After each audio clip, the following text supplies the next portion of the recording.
আসসালামু আলাইকুম। আমন্ত্রণ জানাচ্ছি ফভ টিভি নিউজ আপডেটে। সঙ্গে আছি আমি ইমতিয়াজ আহমেদ। শুরুতেই সংবাদ শিরোনাম।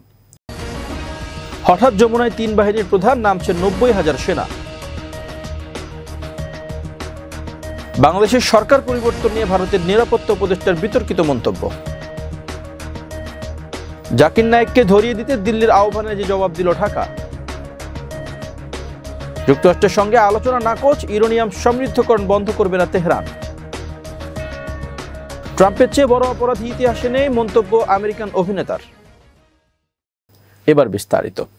ত্রয়োদশ জাতীয় সংসদ নির্বাচন ঘিরে আইনশৃঙ্খলা রক্ষায় ৯০,০০০ সেনা, ২৫০০-এর বেশি নৌবাহিনী ও ১৫০০ বিমান বাহিনীর সদস্য মাঠে নামছে।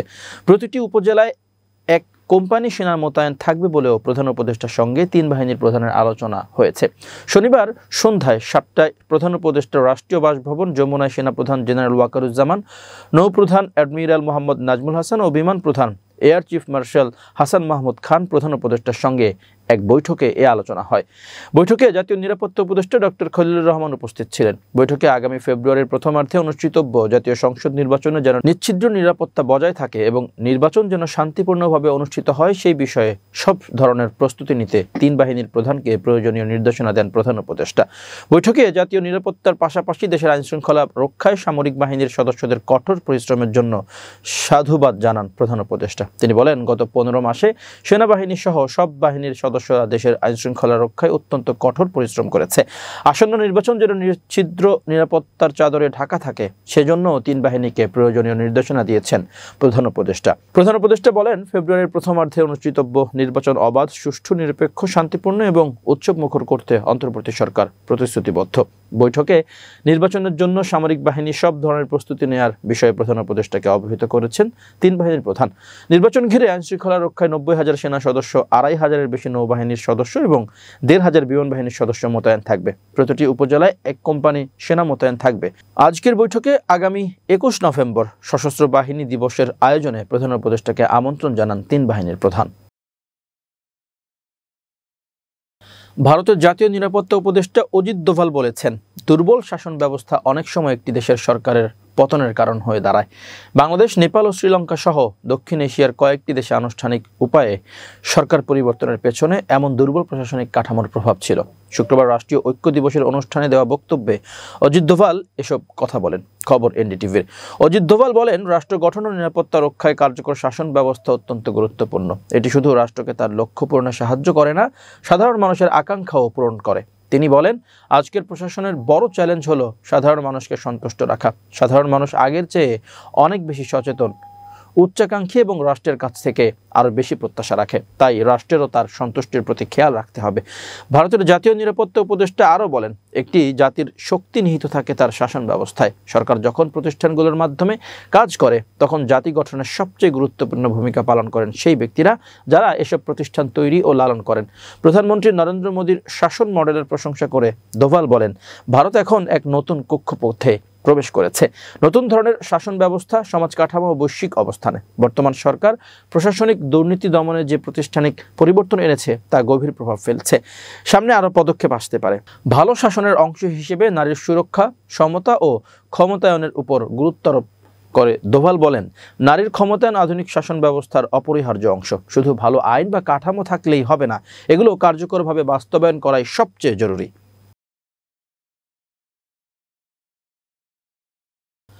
বিশ্বখ্যাত ইসলামিক ব্যক্তিত্ব ডক্টর জাকির নায়েক আগামী ২৮ নভেম্বর ঢাকায় আসতে পারেন বলে একটি খবর বেরিয়েছে।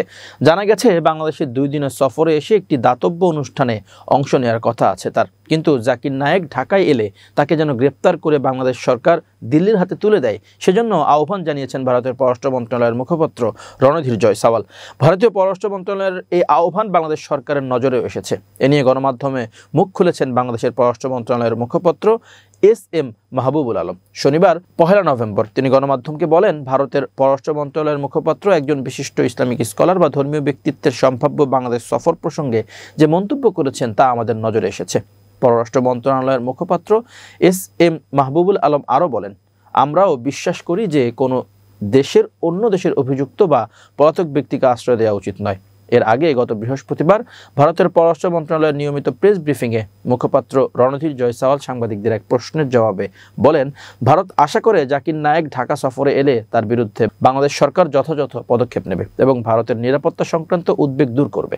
তিনি বলেন, জাকির নায়েক একজন পলাতক আসামি, ভারতে তার খোঁজ চলছে, তাই আমরা আশা করি সে যেখানেই যাক সেখানকার লোকেরা তার বিরুদ্ধে যথাযথ ব্যবস্থা নেবে এবং আমাদের নিরাপত্তার উদ্বেগগুলো পূরণ করবে। এর আগে গত 28 অক্টোবর পররাষ্ট্র উপদেষ্টা তৌহিদ হোসেন জানান, জাকির নায়েকের সফরের বিষয়ে পররাষ্ট্র মন্ত্রণালয় অবগত নন। জাকির নায়েক রাষ্ট্রীয় আমন্ত্রণে বাংলাদেশে আসছেন এবং বিভিন্ন জেলায় ঘুরে তার কর্মসূচি পালন করবেন এমন প্রশ্নে ওই দিন পররাষ্ট্র উপদেষ্টা বলেন, জাকির নায়েককে দাওয়াত দেওয়া হয়েছে বলে আমি জানি না, আমি এরকম কিছু শুনিনি। তবে গত 12 অক্টোবর স্পার্ক ইভেন্ট ম্যানেজমেন্টের কর্ণধার রাজ গণমাধ্যমকে জানান, সবকিছু ঠিক থাকলে আগামী 28 নভেম্বর ঢাকায় আসবেন ডাক্তার জাকির নায়েক। প্রাথমিক পরিকল্পনা অনুযায়ী ওই দিন ঢাকার আগারগাঁওয়ে ডাক্তার জাকির নায়েকের প্রথম প্রোগ্রামটি হবে। তবে কেবল ঢাকাতেই নয়, ঢাকার বাইরেও এই প্রোগ্রাম করার পরিকল্পনা রয়েছে আমাদের। এ বিষয়ে সংবাদ সম্মেলন করে পরে বিস্তারিত জানানো হবে। ভারতের ক্ষমতাসীন বিজেপি সরকারের রোশনালে পরে 2016 সালে নিজ দেশ ছেড়ে মালয়েশিয়ায় পাড়ি জমান জাকির নায়েক। সেখানে স্থায়ীভাবে বসবাসের অনুমতি পেয়েছেন তিনি। ওই বছর তার পিস টিভির সম্প্রচার বন্ধ করে দেওয়া হয়। জাকির নায়েকের বিরুদ্ধে সাম্প্রদায়িক বিদ্বেষ ছড়ানো এবং অর্থ পাচারের অভিযোগ আনে মোদী সরকার। পরে 2016 সালে ঢাকায় হোলি আর্টিজানের সন্ত্রাসী হামলার পর জাকির নায়েকের উপর নিষেধাজ্ঞা দেয় বাংলাদেশের তৎকালীন শেখ হাসিনা সরকারও। এরপর গত বছর তার পতন হলে আলোচিত এই ইসলামিক স্কলারের উপর নিষেধাজ্ঞা শিথিল করা হয়।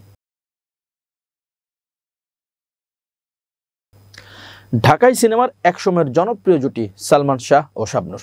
তুমি আমার, সুজন সখী, স্বপ্নের ঠিকানা, স্বপ্নের পৃথিবী, তোমাকে চাই, আনন্দ অশ্রু জনপ্রিয় এসব সিনেমায় এই জুটি অভিনয় করে আজও দর্শকের মনে রয়ে গেছেন তারা।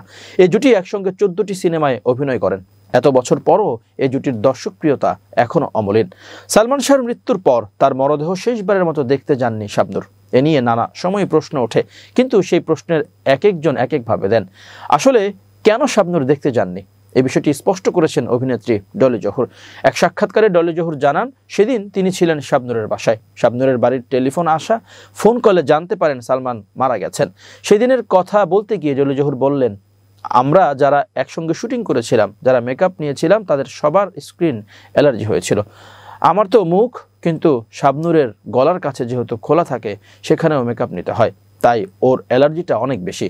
ও সিঙ্গাপুরে চিকিৎসা করাতে গেল, তো সিঙ্গাপুর থেকে 2-3 দিন আগে ফিরেছে। আমার মনে হলো ওকে যে প্রেসক্রিপশনটা দিয়েছে সেটা দেখি, সেই ভেবে আমি বাড়িতে বলে বের হলাম। ওদের বাসা কাছেই, সেদিন ছিল শুক্রবার, রাস্তাও ফাঁকা। আমি গ্রিন রোড ভূতের গলি থেকে বের হয়ে রিক্সা নিয়ে ওদের বাসায় গেলাম। বাসায় থাকার সময় একটা ফোন এলো। শাবনূর সেই ফোন ডলি জহুরকে ধরতে বলেছিলেন। এমনটাই জানিয়ে ডলি জহুর বলেন, শাবনূর আমাকে বললো, আন্টুস তুমি ফোনটা ধরো।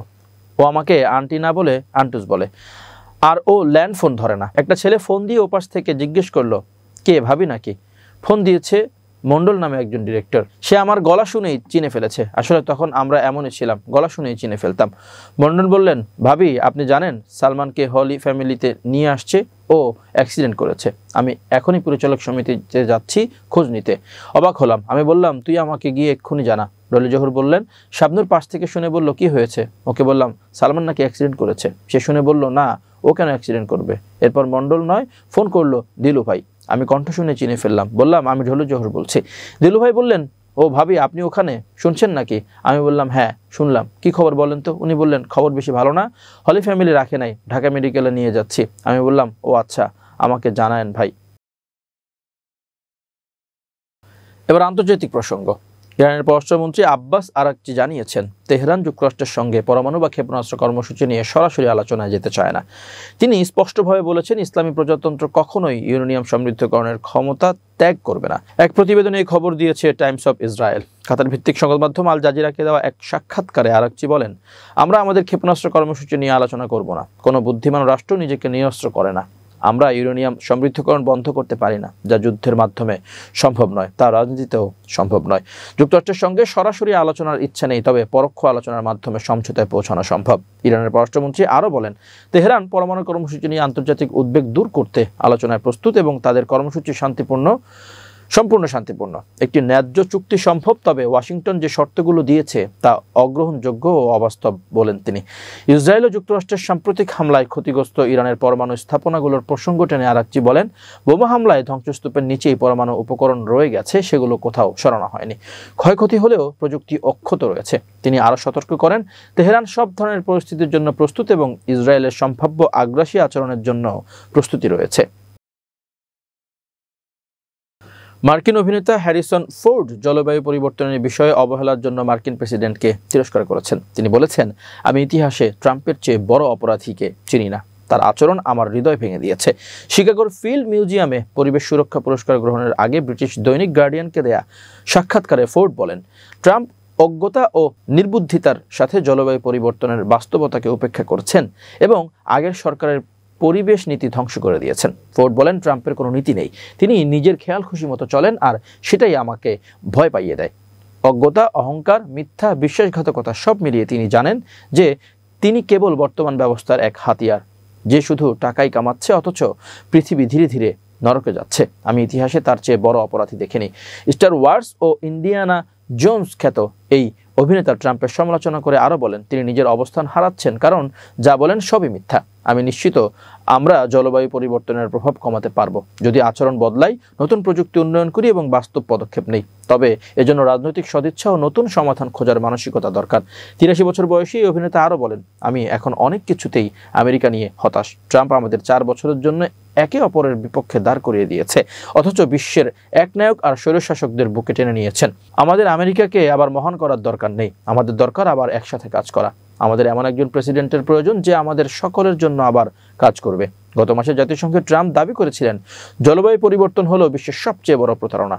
এই সবুজ প্রতারণা থেকে যদি বের না হন, তবে আপনার দেশ ধ্বংস হবে। আবার শক্তিশালী হতে চাইলে শক্ত সীমান্ত ঐতিহ্যবাহী জ্বালানি উৎসে ফিরতে হবে। গার্ডিয়ান জানিয়েছে, ট্রাম্প ইতোমধ্যে স্বচ্ছ জলবায়ু সুরক্ষার নীতিমালা বাতিল করেছেন, নবায়নযোগ্য জ্বালানি প্রকল্প স্থগিত করেছেন এবং তেল গ্যাস কোম্পানিগুলোকে আরও বেশি জীবাশ্ম জ্বালানি উত্তোলনের অনুমতি দিয়েছেন, যা পৃথিবীকে আরও দ্রুত উষ্ণ করছে। এবার বিজ্ঞান ও প্রযুক্তির খবর। চীন জানিয়েছে তারা 2030 সালের মধ্যে চাঁদে নভোচারী পাঠানোর লক্ষ্য পূরণের পথে ঠিকঠাক রয়েছে। একই সঙ্গে দেশটি মহাকাশ অনুসন্ধানের নেতৃত্ব দেওয়ার পরিকল্পনার অংশ হিসেবে তিয়ানগং মহাকাশ স্টেশনের কাজ সম্পন্ন করার জন্য দ্রুত কাজ করছে। এরই মধ্যে চলমান অভিযানের জন্য পরবর্তী নভোচারী দলকে পরিচয় করিয়ে দিয়েছে চীন। মানববাহী মহাকাশ কর্মসূচির মুখপাত্র ঝাং জিংবো বলেন, বর্তমানে চাঁদে মানুষ পাঠানোর গবেষণা ও উন্নয়ন কাজের প্রতিটি কর্মসূচি ঠিকঠাক এগিয়ে চলছে। লং মার্চ 10 রকেট আর চাঁদে অবতরণের বিশেষ স্যুট ও অনুসন্ধানকারী যান এরই মধ্যে প্রায় প্রস্তুত। 2030 সালের মধ্যে চীন চাঁদে মানুষ পাঠানোর নির্দিষ্ট লক্ষ্যে সুদৃঢ় অবস্থানে কাজ করছে। চীন মহাকাশ অনুসন্ধান পরিকল্পনার অংশ হিসেবে তিয়ানগং মহাকাশ স্টেশনের কাজ শেষ করতে দ্রুত কাজ করছে। এরই অংশ হিসেবে নতুন নভোচারী পাঠানো হচ্ছে। একটি দল 6 মাসের জন্য স্টেশনের ভেতরে থেকে গবেষণা পরিচালনা করে। স্টেশনের অন্যদের সঙ্গে যোগ দেওয়া নতুন ক্রুর সদস্যরা হলেন ঝাংলু, ইউফেই ও ঝাং হাংচা। গত 31 অক্টোবর রাত 11:44 জিউকুয়ান উৎক্ষেপণ কেন্দ্র থেকে 3 নভোচারী যাত্রা করেন। নভোচারী ঝাংলু এর আগে সেনজু 15 অভিযানে অংশ নিয়েছিলেন। নভোচারী উফেই ও ঝাং হং জাংয়ের জন্য এটি মহাকাশে প্রথম যাত্রা হবে।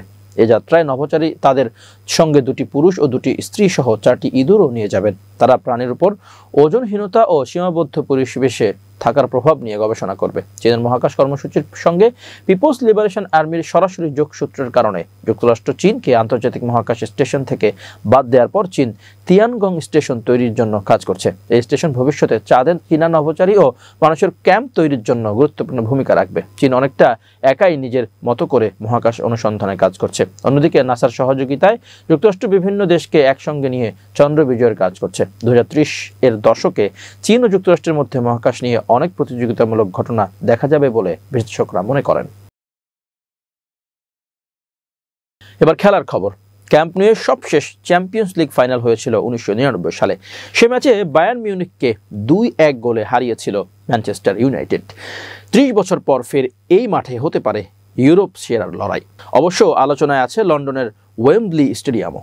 2029 চ্যাম্পিয়ন্স লিগের ফাইনাল হতে পারে এই দুই মাঠের একটিতে। উয়েফার নির্বাহী কমিটি আগামী সেপ্টেম্বরে চূড়ান্ত করবে ফাইনালের ভেন্যু। গত বছরের ফাইনাল হয়েছিল ওয়েম্বলিতে। বার্সেলোনার ক্যাম্প নুয়ে আপাতত সংস্কারের কারণে খেলা হচ্ছে না, দফায় দফায় পিছিয়েছে এখানে খেলা ফেরার সময়। 1999 সালের সেই ফাইনালে এখানে দর্শক হয়েছিল 90,245 জন। এবার সংস্কারের পর এখানে দর্শক ধারণ ক্ষমতা বেড়ে হবে 1,05,000, যা ইউরোপের সবচেয়ে বেশি। 2028 চ্যাম্পিয়ন্স লিগের ফাইনালের ভেন্যু অবশ্য নিশ্চিত হয়ে গেছে। ম্যাচটি আয়োজনের আগ্রহ প্রকাশ করেছে কেবল আলিয়াঞ্জ অ্যারেনা। ম্যাচটি তাই বায়ার্ন মিউনিখের মাঠেই হবে। এই বছরও ফাইনাল হয়েছিল প্রায় 70,000 দর্শক ধারণ ক্ষমতার এই মাঠে।